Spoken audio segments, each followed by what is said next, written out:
छात्रों की नहीं सुनी जाएगी तो सड़कों पे आएंगे। और जो सरकार ने व्यवहार किया है, इस्तीफा तो क्या है, इस्तीफा तो जब चाहेंगे तब मंत्री ले लेंगे, सदन के बाद ले लेंगे। लेकिन सवाल ये जो छात्रों के साथ व्यवहार हुआ है, उनके हाथ तोड़े, सर तोड़ा, उनके कपड़े फाड़े, क्या बेटियों के कपड़े फाड़ेंगे आप?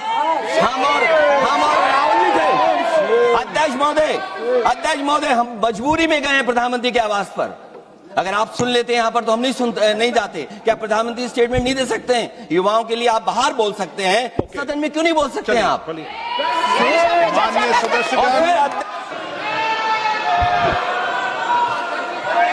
संसदीय मंत्री जी, आप कुछ बोलना चाहते हैं? सब मैं बीएससी का फाइल मूव कर दो सर, बीएससी वाला मूव फाइल कर दो, रेजुलेशन। एक मिनट, आप क्या बोलना चाहते हैं? सर लास्ट 2-3 days आप बोलना चाहते हैं? Last sir the entire nation is paining now. The way in which the government of India brutally deal with the students who are agitating against Dharmendra Pradhan. Sir, one point. मेरा point है sir. आप तो बताइए, आप चर्चा चाहते हैं? Indian opposition, सरकार चर्चा को तैयार है। सर, आप पूरी चर्चा में बोलना ना, वेणुगोपाल जी, आप जितना समय चाहोगे बोलेंगे हम पूरी चर्चा में बोलेंगे sir.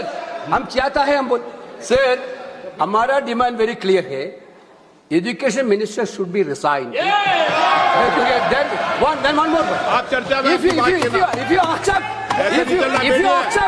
if you accept adjournment motion पर चर्चा करो सर। अध्यक्ष महोदय जी, adjournment motion 3 दिनों से सरकार की ओर से हमने ऑफर किया हुआ है। मैं औपचारिक तौर पर आज फिर माननीय स्पीकर महोदय आपके साथ से, अब सुनिए ना, आपने बात कहा है तो सुनिए ना।